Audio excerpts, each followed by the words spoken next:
Hi, എൻ്റെ പേര് doctor Rajalakshmi. ഞാൻ ശ്രീനാരായണ മെഡിക്കൽ കോളേജിൽ ജനറൽ സർജറി ഡിപ്പാർട്ട്മെൻറ്റിൽ വർക്ക് ചെയ്യുന്നുണ്ട് അസിസ്റ്റൻറ്റ് പ്രൊഫസറായിട്ട്.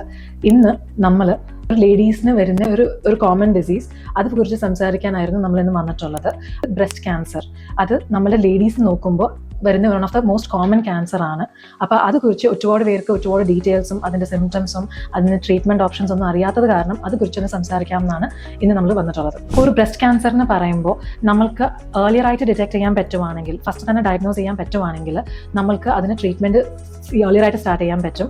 ആൻഡ് ഏർലിയറായിട്ട് സ്റ്റാർട്ട് ചെയ്യുവാണെങ്കിൽ ആ ക്യാൻസറിന് നമ്മൾ ഈസി ആയിട്ട് കൺട്രോൾ ചെയ്ത് ബെറ്റർ ലൈഫ് ആയിരിക്കും. എല്ലാ ലേഡീസും ഓവർ 20 years 20 വയസ്സിന് മുകളിലുള്ള ലേഡീസ് തന്നെ ബ്രസ്റ്റ് എക്സാമിനേഷൻ എല്ലാ മാസവും ചെയ്യണം. യൂഷ്വലി നമ്മൾ പറയുന്നത് ഒരു പീരിയഡ്സ് കഴിഞ്ഞ് ഒരു 5 ദിവസം കഴിഞ്ഞിട്ടായിരിക്കും നമ്മൾ ബ്രസ്റ്റ് എക്സാമിനേഷൻ ചെയ്യാനുള്ളത്. അതിനായിട്ട് യൂട്യൂബിൽ ഒരുപാട് വീഡിയോസ് ഉണ്ട്. അത് നോക്കിയിട്ട് നിങ്ങൾ തന്നെ നിങ്ങളുടെ ബ്രസ്റ്റിന് എക്സാമിൻ ചെയ്ത് നോക്കാം. അത് നിങ്ങൾ ചെയ്യുമ്പോൾ ഫസ്റ്റ് നിങ്ങളുടെ നോർമൽ ബ്രസ്റ്റ് എങ്ങനെയാണുള്ളത് നിങ്ങൾ തന്നെ എക്സാമിൻ ചെയ്തൊന്ന് അണ്ടർസ്റ്റാൻഡ് ചെയ്യണം. അപ്പോൾ എല്ലാ മാസവും ചെയ്യുമ്പോൾ നിങ്ങൾ എന്തെങ്കിലും വ്യത്യാസമായിട്ട് കാണുവാണെങ്കിൽ ഞങ്ങൾ എന്ന് പറയുമ്പോൾ ഏതെങ്കിലും അടുത്തുള്ള ഒരു ഡോക്ടറിൻ്റെ അടുത്ത് ഉടനെ തന്നെ കൊണ്ടുവന്ന് കാണിക്കണം. ഞങ്ങളത് ക്ലിനിക്കലി ഒന്ന് എക്സാമിൻ ചെയ്തിട്ട് ആവശ്യമുണ്ടെങ്കിൽ നമ്മൾ ഫർദർ ടെസ്റ്റ് പറയും. അപ്പോൾ എന്താണ് സിംറ്റംസ് വരുന്നത്? ബ്രസ്റ്റ് ക്യാൻസറിന് പറയുമ്പോൾ നമ്മൾക്ക് 5 തരமான സിംറ്റംസ് ആണ് വരുന്നത്. ഒന്ന്, ഒരു മുഴയായിട്ട് വരാം. ബ്രസ്റ്റിൽ കൈവച്ച് നോക്കുമ്പോൾ ഒരു മുഴ കാണാം. ലാസ്റ്റ് മന്ത് കാണത്തില്ല, ഈ മാസം ഫ്രഷ് ആയിട്ടൊന്ന് കാണുന്നുണ്ട്. അതായിരിക്കാം ഒരു സിംറ്റം.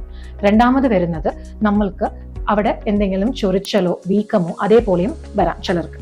മൂന്നാമതുള്ളത് നമ്മൾക്ക് നിപ്പിളിന്റെ ഷേപ്പ് മാറുന്നത്. നമ്മുടെ ഓപ്പോസിറ്റ് ബ്രസ്റ്റ് കമ്പയർ ചെയ്ത് നോക്കുമ്പോൾ ആ ബുദ്ധിമുട്ടുള്ള ബ്രസ്റ്റ് അതിന്റെ നിപ്പിൾ അകത്തോട്ട് പോയി കാണും. ആൻഡ് ചില ലേഡീസിന് നിപ്പിളിൽ നിന്ന് ഡിസ്ചാർജ് ആയിട്ട് വരാൻ ഒരു സാധ്യതയുണ്ട്. ആ ഡിസ്ചാർജ് പല കളറിൽ വരാം, പക്ഷെ ചോരയായിട്ട് വരുന്നുണ്ടെങ്കിൽ അതും വൺ ഓഫ് ദ സിംറ്റംസ് ആണ്. പിന്നെ ഒരുപാട് ലേഡീസിനുള്ള ഒരു ഇതെന്താണെങ്കിൽ ബ്രസ്റ്റ് ക്യാൻസർ എന്നുണ്ടെങ്കിൽ അതിൽ വേദനയായിരിക്കും. എല്ലാ ക്യാൻസറിനും വേദന ഒരു സിംറ്റം ആയിട്ട് ഇരിക്കണം എന്നൊരു മാൻഡേറ്ററി ആയിട്ടില്ല. ചിലർക്ക് അതിൽ വേദന കാണും, മിക്കവാറും ഉള്ള ലേഡീസിന് അത് മുഴയിൽ വേദന കാണത്തില്ല. ഇനി ഒരു സിംറ്റം എന്ന് പറയുന്നത് ബ്രസ്റ്റ് ക്യാൻസർ ബ്രസ്റ്റിൽ മാത്രം മുഴയായിട്ട് വരത്തില്ല. ചിലർക്ക് കക്ഷത്തിൽ ഫസ്റ്റ് ഒരു മുഴയായിരിക്കും. ബ്രസ്റ്റിലുള്ള മുഴ വളരെ ചെറിയതാണെങ്കിൽ അത് ചിലപ്പോൾ പുറത്തോട്ട് കാണത്തില്ല. സോ കക്ഷത്തിൽ മുഴയുണ്ടെങ്കിലും വേദനയില്ലാത്തൊരു മുഴ പതുക്കെ അത് വളർന്നു വരുവാണെങ്കിലും അതും ഒരു സിംറ്റം ആയിട്ട് വരാം. ഇങ്ങനെ എന്തെങ്കിലും ഒരു സിംറ്റം നിങ്ങൾ എല്ലാ മാസവും എക്സാമിൻ ചെയ്ത് പരിശോധിച്ച് നോക്കുമ്പോൾ കാണുവാണെങ്കിൽ ആ സമയത്തിൽ നിങ്ങൾ അടുത്തുള്ള ഏതെങ്കിലും ഒരു ഡോക്ടറിൻ്റെ അടുത്ത് ഒന്ന് പോയി കാണിക്കണം. ആ ഡോക്ടർ എക്സാമിൻ ചെയ്തിട്ട് എന്ത് ചെയ്യണം ഫർദർ ആയിട്ടുള്ളത് പറഞ്ഞു തരും. ഒരു ഡോക്ടറിൻ്റെ അടുത്ത് പോകുമ്പോൾ ആസ് എ ഡോക്ടർ ഞങ്ങൾ എല്ലാവരും മുഴയും പുതിയതായിട്ട് വന്നിട്ടൊരു മുഴയാണെങ്കിൽ നമ്മളത് ക്യാൻസർ ആയിട്ട് വെച്ചിട്ടാണ് നമ്മളത് ഇൻവെസ്റ്റിഗേറ്റ് ചെയ്യുന്നത്. ബിക്കോസ് നമ്മൾ ഒരു കേസ് പോലും മിസ്സാവരുതെന്ന് പറഞ്ഞിട്ടാണ് ഞങ്ങൾ അങ്ങനെ ചെയ്യുന്നത്. അപ്പോൾ ഞങ്ങളെല്ലാം ചെയ്തിട്ട് ഡീറ്റെയിൽഡ് ആയിട്ട് നിങ്ങൾക്ക് എക്സ്പ്ലെയിൻ ചെയ്ത് തരും എങ്ങനെ ഫർദർ ട്രീറ്റ്മെന്റിലോട്ട് പോകണം എന്നുള്ളത്. പിന്നെ അടുത്തത് സെൽഫ് ബ്രസ്റ്റ് എക്സാമിനേഷൻ ഞാൻ പറഞ്ഞു. അടുത്തത് നമ്മൾ ഇൻവെസ്റ്റിഗേഷൻ എന്നുള്ളത്. ഇൻവെസ്റ്റിഗേഷന് വരുമ്പോൾ എല്ലാവർക്കും പേടിയാണ്. നമ്മൾ യൂഷ്വലി ലേഡീസിന് ബ്രസ്റ്റ് ക്യാൻസറിന് ചെയ്യുന്നത് മാമോഗ്രാം എന്നാണ് പറയുന്നത്. ചില ലേഡീസ് പേടിയാണ് മാമോഗ്രാം ചെയ്യുമ്പോൾ ഒരുപാട് വേദന കാണുന്നത്. ആക്ച്വലി മാമോഗ്രാമിൽ അത്രമാത്രം വേദനയില്ല. ഒരു മിനിറ്റിന് 30 സെക്കൻഡിന് ഒരു നല്ലൊരു പ്രഷർ കാണും. വേദനയായിട്ട് ഒന്നുമില്ല.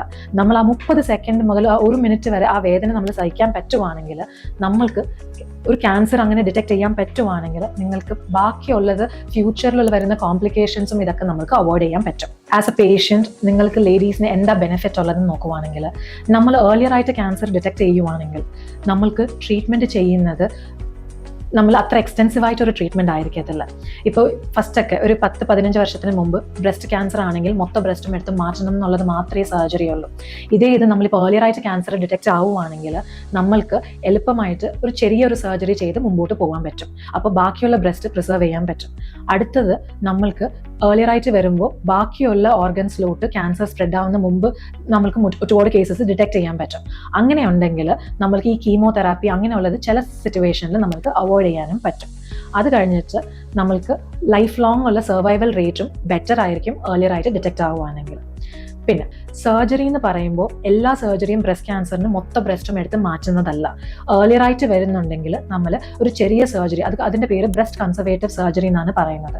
ആ ചെറിയ സർജറി ചെയ്യുവാണെങ്കിൽ മുഴയുടെ ചുറ്റുമുള്ള ഫാറ്റും എടുത്ത് മാറ്റിയിട്ട് ബാക്കിയുള്ള ബ്രസ്റ്റ് നമ്മൾ പ്രിസർവ് ചെയ്യാൻ നോക്കും.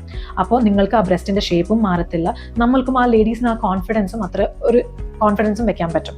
അതിനു വേണ്ടിയാണ് നമ്മൾ ഏർലി ഡിറ്റക്ഷൻ ചെയ്യാൻ പറ്റുന്നത്. ബ്രസ്റ്റ് ക്യാൻസർ കോമൺ ക്യാൻസർ ആണ്. ഇന്ത്യയിൽ മാത്രമല്ല വേൾഡ് വൈഡും ഇതൊരു കോമൺ ആയിട്ട് വരുന്ന ഒരു ക്യാൻസർ ആണ്. അപ്പം നമുക്ക് വരുന്നത് എന്താണെങ്കിൽ ഒരുപാട് ലേറ്റസ്റ്റ് ട്രീറ്റ്മെൻറ്റ് കണ്ടുപിടിച്ചിട്ടുണ്ട്. ഏർലിയർ ആയിട്ട് ഡിറ്റക്ട് ചെയ്യുവാണെങ്കിൽ ആ ക്യാൻസർ നമ്മൾ ചിലർക്ക് ക്യൂർ ചെയ്യാനും പറ്റും, ബാക്കിയുള്ളവർക്ക് ട്രീറ്റ്മെൻറ്റ് ചെയ്ത് നല്ലൊരു ലൈഫും കിട്ടും. ഇപ്പോൾ നമുക്ക് ലേഡീസിനൊരു പേടിയുണ്ട്, ബ്രസ്റ്റ് കൺസർവേറ്റീവ്, ആ മുഴ മാത്രം എടുത്ത് മാറ്റുന്നുണ്ടെങ്കിൽ അവർക്കൊരു പേടിയുണ്ട് പിന്നെയും ക്യാൻസർ വരുമോ. അത് കഴിഞ്ഞിട്ട് കുറച്ച് ട്രീറ്റ്മെൻറ്റും ഇതൊക്കെ ബാക്കിയുണ്ട്. പക്ഷെ ബ്രസ്റ്റ് ആ മുഴ മാത്രം എടുത്ത് മാറ്റുന്നതും ബ്രസ്റ്റ് മുഴുക്കെ എടുത്ത് നമ്മൾ സർജറി കഴിഞ്ഞ് മാറ്റുന്നതും രണ്ടിനും സർവൈവൽ റേറ്റ് സെയിം ആണ്. അപ്പോൾ നമുക്ക് ഏർലിയർ ആയിട്ട് വരുവാണെങ്കിൽ നമ്മൾ ബ്രസ്റ്റും പ്രിസർവ് ചെയ്യും, ജീവിതത്തിന് വേറെ ഒന്നും കുഴപ്പമൊന്നും വരാതെ കൊണ്ടുപോകാൻ പറ്റും. ഇന്ന് ഞാൻ ഈ വീഡിയോ വിമൻസ് ഡേയുടെ ഭാഗമായിട്ട് ചെയ്യാനുള്ള കാരണം എന്താണെങ്കിൽ എല്ലാ ലേഡീസും തന്നെത്താനെ സെൽഫ് ബ്രസ്റ്റ് എക്സാമിനേഷൻ ചെയ്യണം. എല്ലാ മാസവും ഒരു പ്രാവശ്യം പീരിയഡ്സ് കഴിഞ്ഞ് 5 ദിവസം കഴിഞ്ഞിട്ട് നിങ്ങൾക്ക് എന്തെങ്കിലും ഒരു വ്യത്യാസം കാണുന്നുണ്ടെങ്കിൽ ഉടനെ തന്നെ അടുത്തുള്ള ഡോക്ടറിൻ്റെ അടുത്ത് പോയി കാണിക്കണം, വെച്ചോണ്ട് ഇരിക്കരുത്. പിന്നെ നിങ്ങൾക്ക് അറിഞ്ഞ ആർക്കെങ്കിലും ഇതേപോലെ ഒരു ബുദ്ധിമുട്ട് പറയുവാണെങ്കിലും അവരുടെ അടുത്തും ഇത് തന്നെ ചെയ്തിട്ട് അടുത്തുള്ള ഒരു ഡോക്ടറിനെ പോയി കാണിക്കാൻ പറയണം. Thank you.